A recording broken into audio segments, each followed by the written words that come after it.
Welcome to the Nerd Party.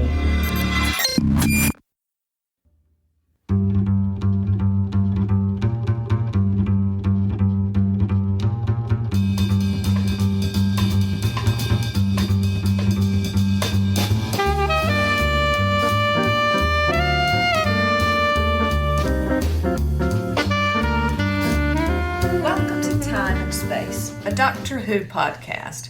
I'm Jessica Nunn. And I'm her husband and co-host, Philip Gilpus. Well, we're here on vacation, so the sound may be a little different. We're recording from a hotel room in Charlotte, North Carolina, here on July 4th weekend. Yep, today is July 5th, if that's useful. That's right. I feel like now we're about to do a news report. And the weather for today. Well, we're going to continue in our vein of talking adjacent Doctor Who. Yes. So we're haven't quite got back to watching our Fourth Doctor adventures, but we're in the middle of it. So we'll hopefully continue in that soon. And I know friend of the show, Shar, is finishing up her second series of Matt Smith. I believe she just did the series midpoint, so she's at A Good Man Goes to War. Oh. So she finally finds the identity of River Song, which kind of leads us to what we're talking about today. Yes. So I know, Jessica, you're a fan of Alex Kingston. Such a fan, yes. And so we reached back to, I don't know if it's her earliest work, but it's certainly one of her earlier works on the telly. And that's in the miniseries The Fortunes and Misfortunes of Moll Flanders. This premiered for 1 December 1996, so a few years ago. Yes. And so what did you think overall? I enjoyed it. Mm-hmm. And it's one of those that makes me go, oh, I really ought to read that book. Now, full disclosure, I did try reading that book. I had it like a few months ago. Okay. Yeah, I sort of have the bookshelf stuff, and I, force myself to grab books and read it at work during lunch just to clear the bookshelf. I just grab whatever's on the shelf just to make them go away. And so I went halfway through, and we'll kind of go through it. Maybe it works better as a TV series. It just was a little circular after a while, as you can kind of tell from what we're about to talk about as far as, finds man. Incident happened. Yeah. Finds man. And so it's after by like the third time, I'm like, okay, are we going anywhere with this? Or, halfway through the book, you're like, okay, I'm not really sensing a direction other than, we can talk about the themes, which I don't think are necessarily in the series, more implied than maybe what the Defoe was going for. Okay. But as you say, the actual book it's based on is Moll Flanders by Daniel Defoe.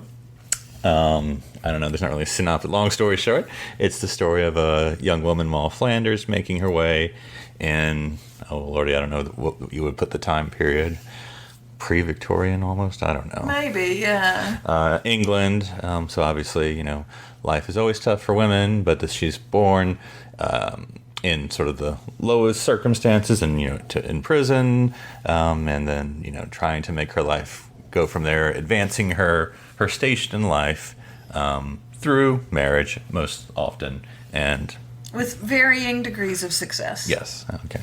So I guess let's start just with your basic. What did you think of Alex Kingston in this role? I thought she was really good. It's a little unconvincing when she was playing much younger. Okay. She was young when she... No, I understand, but when she was playing... 16 or something, yes, you're saying? Okay. Yeah. Yeah, I get for it, Once we got past that point, I was good with it. Okay. But, got a little strange. Mm-hmm. Yeah, and I not to draw too much attention to it, but I don't know how I assume this was on BBC, whatever. I don't know. She needed to be naked in every episode, but certainly that's what they were going for. Yeah. So anyway... But anywho, so let's go through it. It's kind of the cyclical story of this. There are 4 episodes in this miniseries, and as I say, the origins is this young woman or this baby is born in prison to a mother in prison, and that's sort of a start of a theme where women who are put in prison can plead their belly, as it is said. Basically, you're saying, hey, instead of killing me or, executing me. You can't kill me right now because I'm pregnant. Right. And so that was sort of her origin. And so I guess she believed her mom was dead, I think. Or did she know that she was taken over to Virginia? Yeah, her mom was sent over to Virginia, to the colonies. Yeah, that's the ultimate. Just like being executed, really. Yes, but the baby was not. Yeah, and so the baby was, Moll Flanders, the character she plays. That's not actually her name at the beginning, but anyway, is taken to this family. The justice of the peace, or whoever it is, adopts her. Although that's later. She ends up in a family of gypsies and is sort of young child, 8 or 9, I guess, when she runs away from the gypsies and sees the justice of the peace or whatever You're he right, is. because she runs away. Yes. He's canoodling with a woman of ill repute. And then when she gets taken to court, he almost sort of takes her in so she doesn't talk. He's like, I saw that man with I'll adopt her. Very nice lady. Yes. And so that's where we sort of begin our first, not to define the character by the men, because I won't, but this is sort of her first love. I guess she grows up in the family, falls in love, if you will, with the eldest son. Who seduces her. Yes. That's why I sort of was hand quoting as I talked that. Yes, but the people on the who are listening to this can't see your hand quotes, baby. Well, I didn't actually physically do it. So, but yes, and I mean, she's as you say, she's playing young, so it's sort of that first love. I mean, she's into him. He's plaintively into her, and then he's like, does the old, we can't be together because we can't be together until my father dies and I inherit. Yeah, I come into my inheritance. So, but until then, let's just get naked. Yeah. But then the second son in the family, and again, this is kind of her adopted family, but we're going to brush that aside for a second. But it is kind of adopted family. Yeah. Like, she gets to sit at the table after she's served them. Yep. So it is a really weird. And I think that's the central theme again, or one of them, is, I'm not the expert, and just from what I read and from what we saw, it's about, this young woman, and her drive to be a gentle lady. Yes. Like, I think she says that one time or two times, but like, that's the book. That's the whole thing she's always talking about. Yeah. I want to be a gentle lady. It's not necessarily in the role of with a man, but that's what she wants to be, her station. And unfortunately, because she's a woman, in order to get there, she needs a man. Mm-hmm. So it's not like she's some man killer or I mean, I know we just started, but as we go through it, it's just that she just wants to advance this to a point where she has money and doesn't have to think about it, which I mean, is what we all want to do, I suppose. But absolutely. Obviously the social strictures, especially for women, require a little more work than just on this July 4th, the American dream. Yeah. But anyway, so she, as I say, she has this weird status where she's of the family, but not of the family. So she's still the second tier status. The other daughters, her hand quote, her sisters, kind of, I mean, they're not cruel to her, but they're also recognize that she's not one of them. Yes. It's not like a Cinderella situation. But anyway, so the second son, it's just the 2 girls and 2 boys, and then Moll.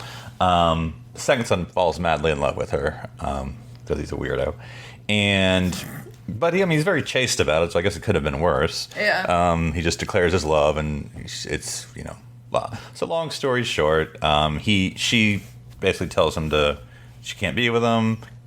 Because she just pretends because we're of different stations, but it's also because she's in love with his older brother. Yeah.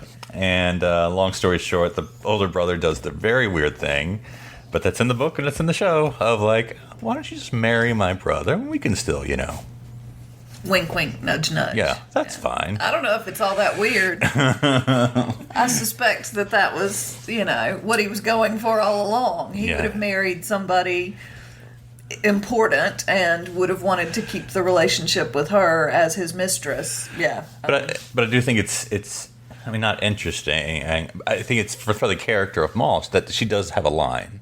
I mean, she is met in love with that first brother, but she's like, I'm not going to be your whore. So she has this sort of, not only economically does she want to be a gentle lady, but societally, in and of herself, she doesn't want to be you know. And so, long story short, she ends up marrying the second brother, or the youngest brother, just to be done with it. Having a couple of kids. Yep, and then he just dies. He dies. I know. You know, like, as we go through the many husbands here, it's just like, you know, I don't know if we can do a musical based on all the husbands, you know. Yeah, like 6. Yeah, but I just like this one that, like, the author, you know, Defoe's like, I don't know, he just dies. Like, really very few explanations. Just, I don't know, they get married, have a kid, and he dies. That's it, the end. Yeah. And then also... Although I suspect that happened more often Yeah. back then. Life is cruel and short. But I think, and also reading the book that kind of got to me, I don't know if it gets to you on the TV series, is that she'll get married or whatever, have more than one kid, and then just scarpers. Yes. So, like, she has, like... that was she's weird. like 10 kids out there. She doesn't have quite that many, but yeah, she's got at least 4. She has like 2 with him. Yeah. And then later, like 2 or 3, and then later, I mean, it starts to add up after a while, and like she just pawns kids off, which, hey, fine, I guess, you know, it works both ways. But like, that's just one thing that gets me in the story of like, marries, has kids, abandons kids, moves on to next chapter. Yeah. So, but anyway, so she abandons her kids to the grandparents and moves on to chapter 2, you know, figuratively.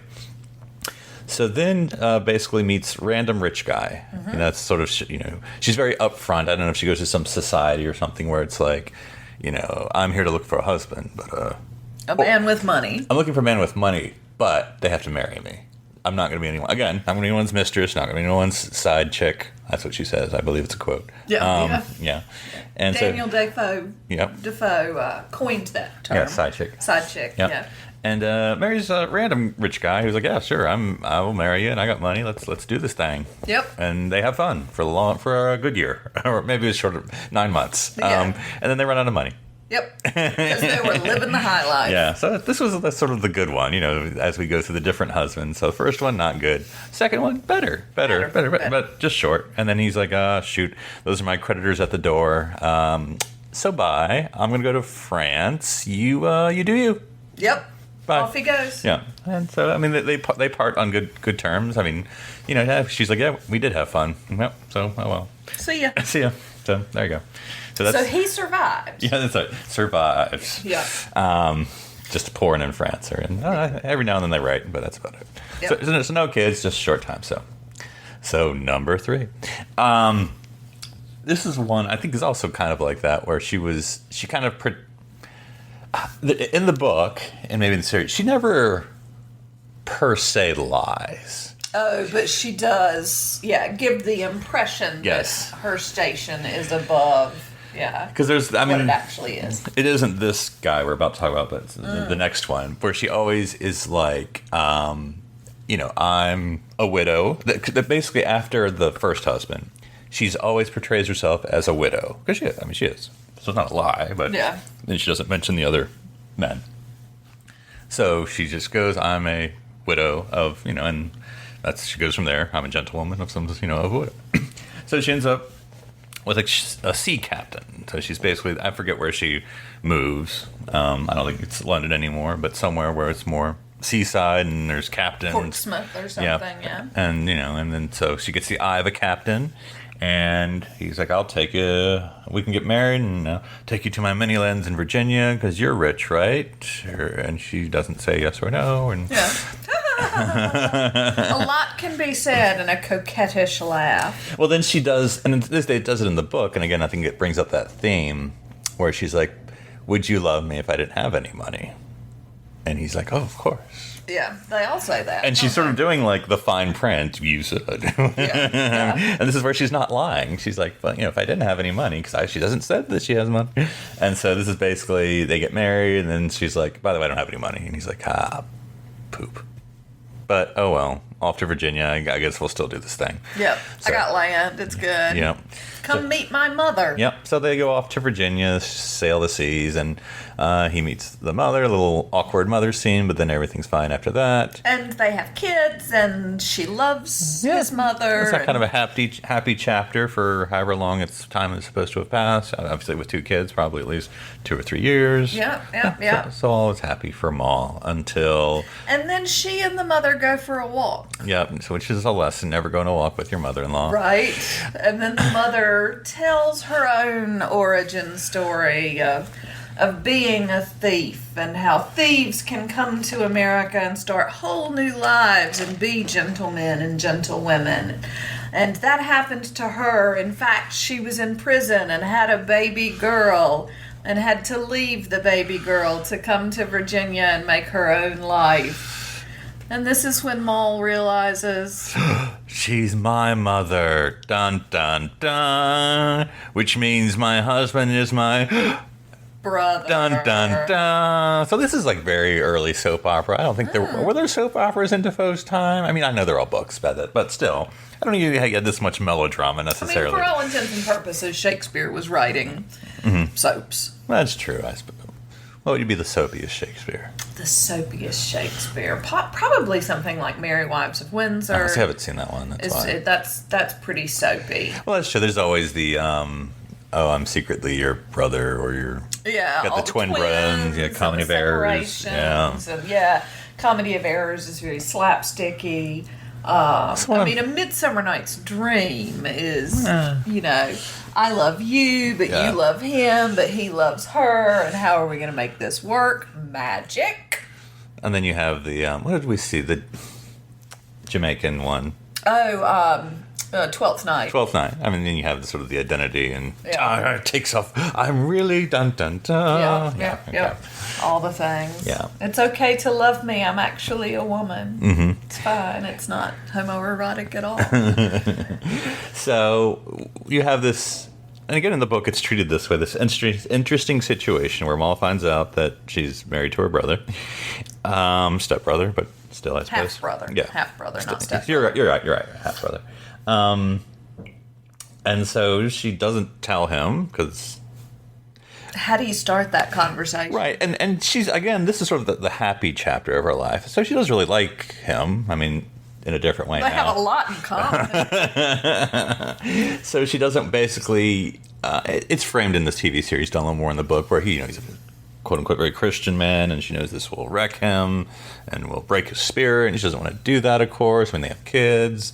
And so she just basically stops sleeping with him and stops being romantic, and and he's obviously admittedly upset about why are you not warm anymore? I mean, he goes a little melodrama in the TV series about and starts crying. It's kind of sad, but anyway, he goes to his mommy. But anyway, and then finally she tells the mom, "You're my mom." No, I know. No, you're my mom. Yeah. Yeah, I do feel like we have a close relationship. Nope. And so then I guess, I really forget how it's done in the book. I feel like it's slightly different. But anyway, in the TV series, he just barges in, and then Moll just tells him, and then he's like, poop. And so she goes back to Virginia. Or, excuse me, goes back to England. Yep. So she, bye-bye kids. Yep. Or second set of kids. Yep. And goes back to England. New chapter. All right. So then we finally get to Daniel Craig. Which is not his name in the miniseries. It's Jimmy. But he was briefly introduced in an earlier episode. I mean, for 5 seconds. And hey, that's Daniel Craig. Yep. And so, but now we get more properly. Also fairly early on in his career, I would have thought. Yeah, 96. Yep. Yeah. I'm trying to think of Daniel Craig's career. I know there's a lot of action movies, and I mean, even pre-James Bond, but anyway. I don't know what his origin or what his arc was. I mean, pre-Knives Out. And also, in Britain, this is a TV series, and so I only think of him in movie stuff. I'm sure there's several. Can't think of any TV series that he was in. I'm sure he's been in them, but... Yeah, I don't know. So... And just even in British, he's more of a TV movie star. But anyway, so we meet Jemmy, and this is, I think, where she's in something like a hotel or in a lodge of some sort. And she's Lady Flanders or whatever she's calling herself now. And again, I'm a rich widow, and I'm on my way to whatever. And then he's like, she meets a woman. And she's like, oh, my brother is blah, blah, blah, Lord, whoever. I don't know. And so basically she strikes up a friendship with this woman, and her brother's there, and they meet the brother at the dance, and then they fall in love because they had this sort of chemistry earlier, and so things go from there. They get married, all very happy. She has to confess first. Oh, she that's converts right. to Catholicism That's because yes. they're Irish. And so she has to confess, and that distresses the priest to no end. But she feels better, so that's good. Very River Songish in that element where she's just telling her entire life, like, oh, I had this man, and then he did this, and then his brother on the side. The priest is on the other side, mopping his brow. I mean, you sort of have Daniel Craig and his sister sort of walking around, waiting pacing, and wondering why it's taking so confessions long. like an hour and a half, and they're like, okay, they'll get married. So they get married, and they're on their way, and they're like, oh, maybe you should take some of your money out of the bank. She's like, oh, I can do that anytime, really. Why don't you do it now? I mean, I don't really actually have any money in the bank. What was that? Well, I mean, it doesn't matter. We're going to all your estates, right? No, we don't have any estates either. And so they're both filthy liars. Well, and it was all a big scam, because that wasn't his sister. Oh, that's true. You're right. That was his mistress. Or, ex-wife or something like that. Yes. And so they were running a scam to find a rich widow. And so, yeah. Yeah. So, though, I mean, he doesn't blame Moll or his woman, his side chick, who he almost murders, but he doesn't. So, yeah, and so basically they, I don't know, they kind of, even though it's a weird situation with all the scamminess, they're kind of like each other, but they sort of go on the run as well. Yep, they have to separate so that they can find their own means. Yeah, and so there's a scene, it's in the book too, and they do it in the TV series where, like, it's sort of the next day after all the kerfuffle, and even though they sort of, like, had the sort of makeup, like, after the scam is revealed, we can still be married, right? I mean, we're both poor, we like each other, why not? We'll make it work. And so, but the next morning he just leaves with a note, like, I got to find my own way and, make a living somehow. And so she screams his name, and then and then he hears her, and then in the book, I think he does come back. Where I think maybe in this one he tells her later that he heard her. Yeah. So that's a little romantic moment for that Defoe flourishes. And then later on... It happens again, doesn't it? No, well, later on, she's on a stagecoach taking it back to wherever, and they are beset upon by... Stand and deliver. Highway robbers. And it turns out that the highway robber is Jimmy. So he takes her to search her for her jewels. Wink. Wink, wink. And further into the forest. So they have a little tryst there and then come back. But that's where she meets the banker. Yep. Yeah, he's on the sort of an older gentleman. Not nice, but older gentleman who's sort of takes her under the wing. Well, maybe, I don't know, what's the reverse? Yeah. She gets under his wing and is like, I don't know anything to do. Could you tell me what to do? I mean, again, she's not scammy. I mean, she plays very straight for the most part. I mean, the character, she wants to be a gentle lady, and she'll do kind of not anything, but she'll do a lot to make it happen. But she is very like, okay, here's an opportunity, but I'm going to be straight about it. And so she basically, for lack of a better word, seduces him, but, she's not going to scam him or anything. She's just, you know what you're doing. You're looking out for money. He's advising her about finances and how to invest. And she basically, long story short, they get married.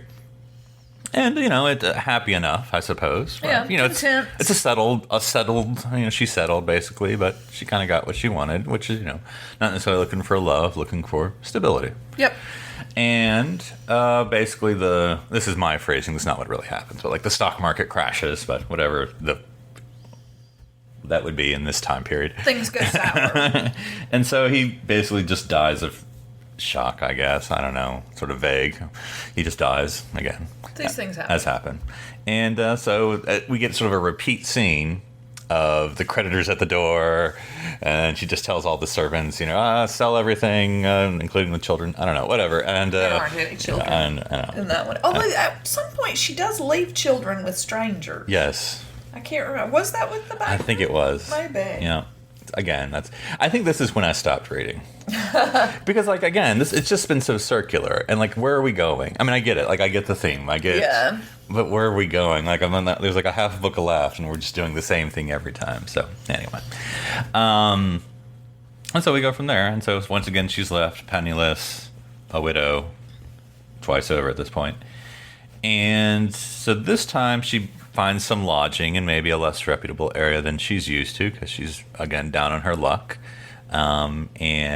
She ends up having a sort of almost accidental tryst with this old man. Oh, that's true. You're right.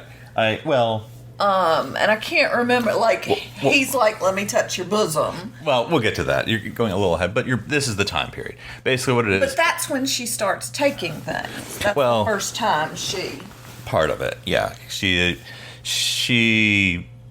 is down on her luck. And so the innkeeper, the madam, or whatever you want to call her, of the tavern, I think there's some point where she's, her rent is due or something, and I'm trying to remember what happens. She steals something. I forget how it works. Well, but I think that was stuff that she had taken with her from the banker. After the banker died, she took some of her things and pawns them off to pay the rent. Right, yeah, she did that for a while, but then suddenly a package came in. Right, but I think that was the old man. Okay. I think that's the first time she takes somebody else's stuff. Okay. I think. But anyway, basically, long story short is... She falls into a life of crime. Yeah, and so she does it once... And the landlady's like, "Oh yeah, no, I know, yeah. Package came in, wink, wink. Yeah, we got. You're not the first one to have a package came in." And then you sort of see, at least in the TV series, Moll kind of floundering here because she wants to be a gentle lady, but she's had to steal this one time to make ends meet, and so she doesn't want to do that because that's not the life she wants to lead. But now she doesn't know what else to do. Yep. And so the landlady basically kind of slightly encouraged her, saying, "Look, you're not the first person. It's fine, whatever." We can do this. And so basically, as you say, she gets a life of crimes, just starts stealing things and pawning things and all that stuff. And then she meets the tavern lady hooks her up with another lady who's a robber. And they sort of become a robber pair. And then they become a pair. Wink, wink. Yeah. They become lovers. Yeah. I guess would have been interesting how it was handled in the book, how Defoe handled the... Yeah. I don't know how... things were handled in whenever time Defoe was writing in. So, but then her lady partner, gets caught and hanged. Yep. And so dies. I mean, they weren't married, of course, but once again, she is left without. And so she basically is at her getting to her lowest point, and basically gets caught again, just like her lady partner, and gets thrown into jail. Pleads her belly like her mom did, but of course she's not pregnant, so she just buys her some time. And then a new prisoner comes into the jail. Dum, dum, dum. It's Jemmy. Of course it is. The Dread Pirate Roberts. Yep. And she concocts a plan where, as you mentioned earlier, she basically gave a HJ to a random old judge or something, and I think like you said, took his stuff. So she had like a box or something that had his name on it, and basically tells Jemmy, hey, because Jemmy gets out somehow, bribes someone or something, and of jail, and she's like, look, you tell the judge, I'll blackmail him, and have him send me to Virginia again, like her mom. And so there's this kind of a moment. So he gets out and disappears. Yeah. And so there's this moment of like, did he leave me and screw me basically? Which hey, she is standing in the gallows with no sign of Jimmy. When through the mist, on horseback, Jimmy arrives with the little writ or whatever it is, and so. Off this is the closing. It's Jemmy and Moll Flanders on the boat. Off to Virginia. Lord and lady, whatever, to start a new life and to live happily ever after. As gentleman and gentlewoman in the colony of Virginia. Yep. The end. Yeah. So the way each episode starts, and there's only 4 episodes, is that she's in prison at the beginning of every episode. It's that basically you start the end at the beginning, and so you have the prison. All right, everyone come through, yeah, and taking everyone on a tour to go see Moll Flanders. Apparently, she's the local prison celebrity that everyone comes to go see, and so instead of doing the previously on, you get the sort of like, remember the time in the last episode. So the jail keeper scammer guy is sort of recapping, which I think is funny. Yeah, no, it's a nice way to do it. Yeah, I like it. So what'd you think of the whole kit and caboodle? I was a little bit surprised by the ending, to be honest. And having not finished the book, so was I. So yeah, the idea that, because so many times you get these society morality tales of, she's done this to herself, so we're going to hang her. That's the way that works. And that's not what happened with this at all. She finally gets... It's like she's spending so much time looking for ways to raise her station and sort of accidentally falling in love along the way. And by the end, those two things come together and she gets both of them. So yeah. Unusual choice. Crime, it turns out, does pay. And so I'm looking this up now. So Moll Flanders was published in 1722, so obviously very early on. Much older than I thought it was, yeah. So, I mean, that's... was sort of mid-1800s, but yeah. Yeah, so it's sort of... But I guess it makes sense. Contemporary time, yeah. So, I mean, I don't know what the British era is called. Obviously, here in America, it'd be the colonial era for us. Yeah. Very appropriate here in our July 4th weekend. So yeah, no, sorry, I'm just reading this is post Robinson Crusoe, if it matters.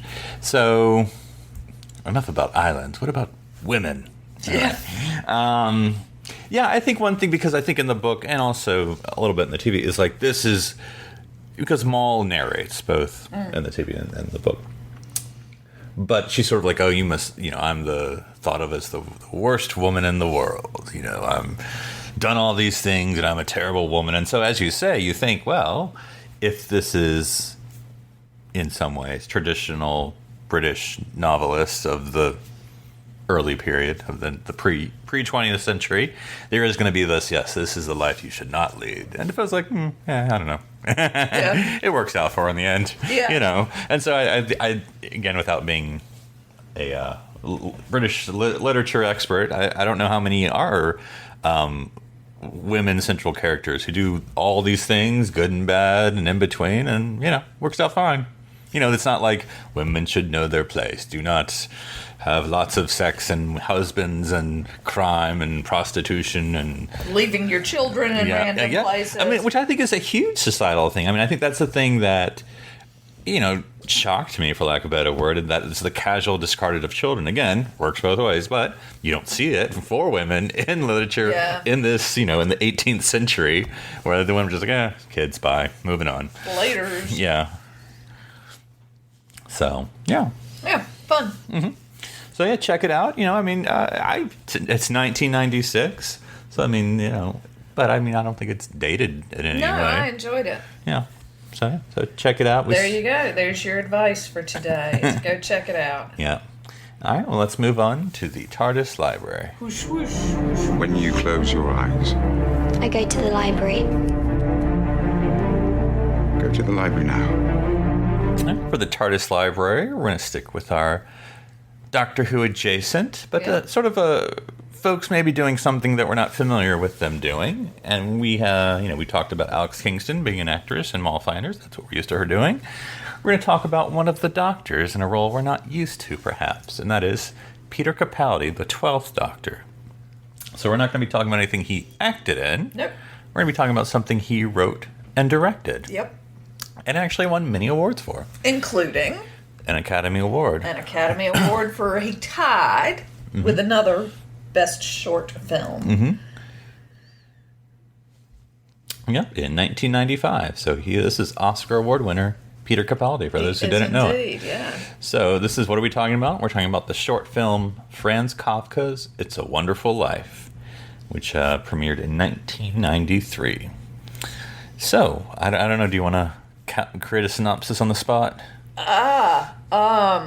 It's Franz Kafka's It's a Wonderful Life. I'm not even sure Franz Kafka is played by Richard E. Grant, because when we're going to talk about Doctor Who, it's always Richard E. Grant. It is always going to be Richard E. Grant. Playing Kafka, and then basically this sort of comedic short film is him alone in a room writing, or starting to write. Trying to write. Metamorphosis. Metamorphosis. Yes. Metamorphosis. Anyway, you know the one we're talking about. And the bug one. Yeah. The bug one. And he basically is starting with that first line, for whatever. Gregor. Waking up. Yeah, Gregor woke up as a giant blank. And he's trying, he can't find what he wants Gregor to have woken up as. Mm-hmm. And so it kind of goes from there with him thinking of different ideas, and you sort of get this sort of comedic cut to Gregor, being a giant banana, I think at one point. Yes. And, yeah. And so then he's disturbed by his neighbors while he's writing, or having a random, because it's Christmas, It's a Wonderful Life, having a Christmas party, and then he has this creepy person looking for a mysterious pet, and then he's interrupted by another lady who's selling costumes door to door, and then it kind of goes from there. Yes. And so obviously throughout many trials and tribulations, he eventually comes up with the bug who... and then we go from there. Yeah. Yeah. It's very, I don't know. What do you think? It's incredibly surreal. Yes. In sort of an homage, I suppose, to Kafka himself. Mm-hmm. But it's so black comedy as well. Mm-hmm. It made me giggle. Yeah. And this is what, 1993? I don't know. I mean, I assume Richard E. Grant likes these roles, but he always does play the same role, sort of like, I mean, not villain per se, but it's sort of like just very standoffish. He has the face for it. I'm sure he's very lovely in person. Yeah, I think he totally is. But he has the face to play that sort of somber, bitter. Yes. No happiness, no joy. Happiness, no joy. Leave me alone. Although, we've just recently seen him in... Loki. So we'll see how that goes. But I think that's the thing that Richard E. Grant does really well. Because he has that face, he can do comedy beautifully. Mm-hmm. Because he's such a straight man. Yeah, you see him as like, this is going to be very serious, or very gaunt, or very, sober, and then when he does something that's funny, and ridiculous, even if he's keeping that face. And that's the thing, he plays it so seriously, mm-hmm. even in the midst of this broadness. So yeah, I'd be interested in seeing where that fell. Because he did Withnell and I, didn't he? Yes. Be interested in with the Eighth Doctor. Yeah, that's what I was thinking. Paul Richard McGann. E. Grant, yeah. Withnell and I, and then I was like, oh no, wait, was that Paul McGann? It was both of them. Yeah. Because again, that's another one that. Well, I've been trying to find that. It's not really available in America, even in hard copy. Like, it's ridiculous the price I found on Amazon. So. I don't know. I've been trying to look for it just so we can watch it, but it's hard to get in America. I've seen it, but it's been a long time. Mm-hmm. So, I mean, and just to go over the awards that this short film won. So it won the Scotland BAFTA in 1993. It won the Atlantic Film Festival Award. And then it won in 94 the Angers European First Film Festival Audience Award, won the BAFTA Film Award. And then the Celtic Media Festival Award, the Vevey International Funny Film Festival Award, and then in 1995, the Academy Award goes to Peter Capaldi and Ruth Kenley Lutz. Yeah. So. It's wild. We watched a short clip from Peter Capaldi's appearance on... Oh, Graham Norton, where Peter Capaldi was sort of, I guess, having won all these awards for the short film, and short films can take you places. They lead to movies, and they lead to things. And he was talking about how very excited he was because now he had a meeting in Hollywood. I think it was New York. Was it Hollywood? New York? Anyway. Either way. Yeah, it was a meeting with very important people. Mm-hmm. And he was like, here it is. This is the start of my next career as a writer and a director. And They send a driver for him, and it's all very fancy, and he's telling the driver that, you know, he's got this script, and they're going to sign it, and da-da-da-da-da, and gets to the place, and the driver's like, I'll wait. He's like, no, I'm gonna be, it's a meeting, like, I'll And then we'll drink, we'll celebrate, it could be hours and hours, and the driver's like, I've been told to wait. And then so Peter gives him this big tip, because he's a big shot now, life's on the move. He goes to the meeting, and they're like, it's not happening.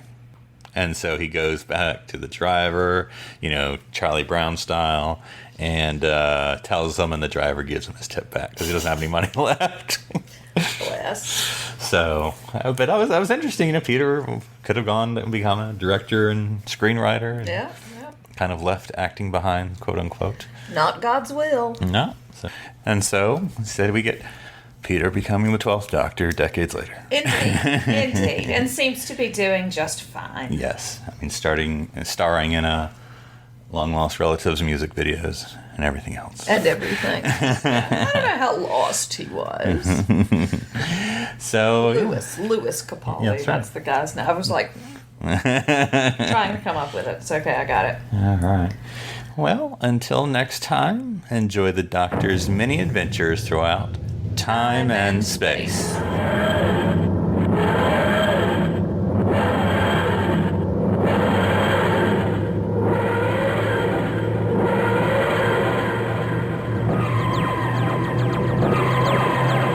This is BBC Television.